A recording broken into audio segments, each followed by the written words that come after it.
La dirigente vecinal Josefa Errázuriz se enfrentará al actual alcalde de Providencia, Cristian Lavé, en las próximas elecciones municipales. Por su parte, el precandidato Javier Insulza reconoció su derrota en las primarias que se desarrollaron en la comuna del sector oriente de la capital. Para revisar estos resultados nos acompaña en el estudio el analista político de la Universidad Diego Portales, Claudio Fuentes. Claudio, gracias por conversar con nosotros. Gracias.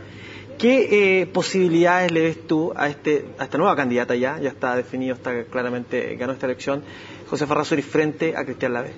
Yo creo que es bien difícil que gane la elección por básicamente tres razones. Primero, en general la alianza y en particular el alcalde Lavé tiene una votación muy fuerte, tiene sobre el 60%, en la última elección un 64%, es decir, 43.000 votantes aproximadamente.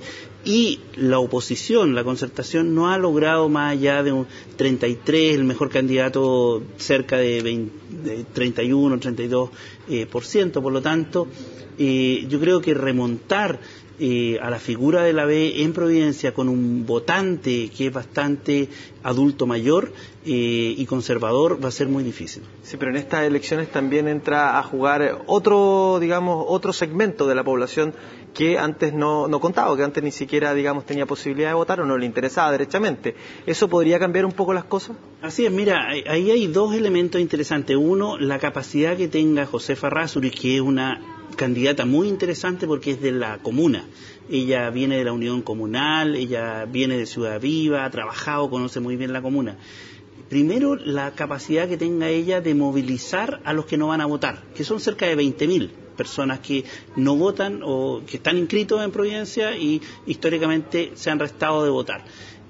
Capacidad para movilizar a los que no van a votar. Y segundo, capacidad para movilizar de aquí a julio, que diga a la gente que está en Providencia que actualice sus direcciones y que incorpore nuevos electores, que son 30.000 por lo menos. Que por la inscripción automática, por la inscripción automática. Por lo tanto, puede tener un potencial de 50.000 nuevos electores, o en total, no nuevos, sino que en total mayores de 18 años, que podrían hacer más interesante y más competitiva esta carrera que nunca ha sido competitiva. Deben haber pocos alcaldes en Chile que en comunas tan importantes, tan grandes como Providencia, tengan el nivel de adhesión en las elecciones que se han realizado como el alcalde Lavé, pero ¿cuáles son los flancos que podría tener abiertos durante estos próximos meses?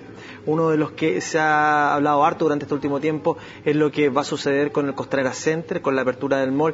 ¿Se podría transformar eso en alguna espina del alcalde, en una especie de pequeño Transantiago que podríamos ver en términos de efectos políticos? No, claramente yo creo que ese va a ser un tema importante, básicamente porque la autorización a partir de las medidas de mitigación respecto del Costanera Center tienen que darse de parte del municipio de Providencia. Por lo tanto, la responsabilidad de Lavé de aquí a octubre va a ser muy relevante en qué está pasando y por lo tanto se podría efectivamente convertir en un pequeño gran Transantiago si es que los tacos aumentan, si es que el descontento respecto de esa situación y además si Josefa Errázuriz logra hacer responsable a Lavé de la decisión sobre el Costanera Center. Si logra eso, eventualmente podría ser una candidata muy interesante. Se ha tomado una estrategia distinta a lo que se había hecho anteriormente allí y es una especie de tendencia ya que se empieza a repetir en comunas como por ejemplo lo que vimos en Santiago con la concertación, lo que pasa ahora en Providencia y ahora no solo la concertación sino que un espectro más amplio.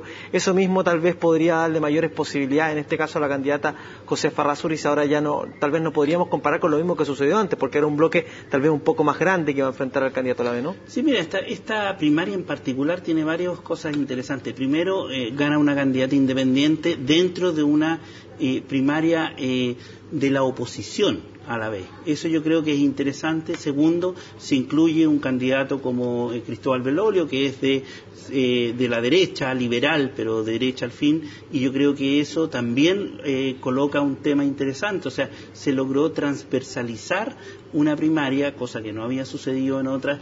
Creo que la baja participación de 3.600 personas. ¿Cómo se tiene que leer eso? Es bajo el 14% del electorado concertacionista aproximadamente.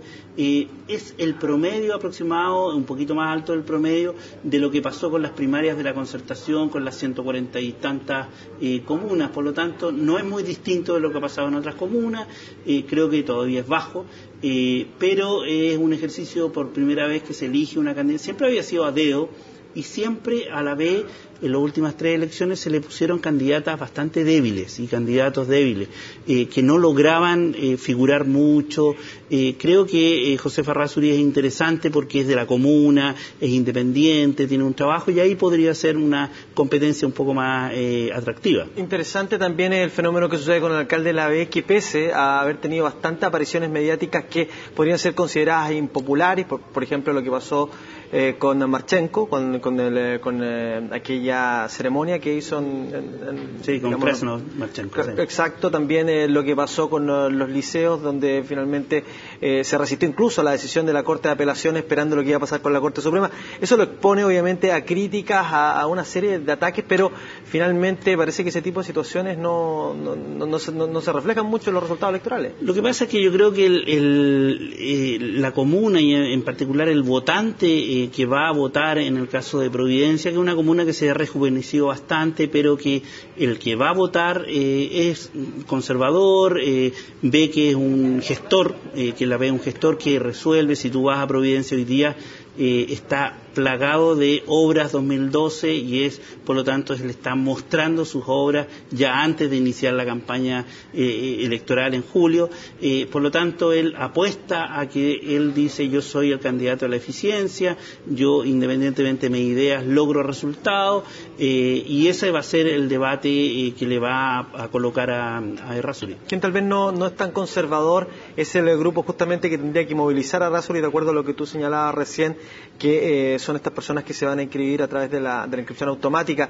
¿Cómo ves que ha avanzado ese proceso, no solamente en Providencia, sino que a nivel general? Porque al principio parece todo como muy automático, el mismo nombre lo señala, ¿no? Pero hay una serie de pasos que hay que ir dando. Claro. ¿Esos pasos se han concretado en definitiva o no? Yo creo que ha avanzado muy lento. La campaña del gobierno es poco visible. Acá lo que hay que hacer es hacer un llamado a la ciudadanía para que actualice sus direcciones del registro civil, básicamente, porque muchas de ellas no tienen actualizado su registro civil, su dirección. Si no tienen esa dirección actualizada al 31 de julio, van a tener que votar en la dirección que aparece, y esa seguramente o está en Temuco o está en Angol o donde nacieron, y ese va a ser un problema significativo para muchos votantes, y estamos hablando de 1 millón, 2 millones de personas que requieren actualizar esa dirección. Claro, porque la dirección del registro civil, a diferencia de probablemente cuando se busca la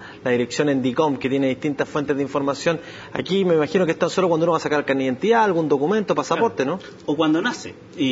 Puede ser la dirección del hospital donde nació, puede ser donde tú tuviste los primeros 10 años, porque generalmente con el proceso de automatización del registro civil empezaban a inscribir muy tempranamente y a sacar carnet de identidad muy tempranamente, y por lo tanto ahí hay un vacío. El servicio electoral habla de 1,5 millones de personas que efectivamente no pueden ser encontradas en sus domicilios reales, y por lo tanto ese proceso de actualización tiene que pasar ahora. Claro, un desafío importante. Muchas gracias, Claudio, por esta conversación. Ok, gracias a usted.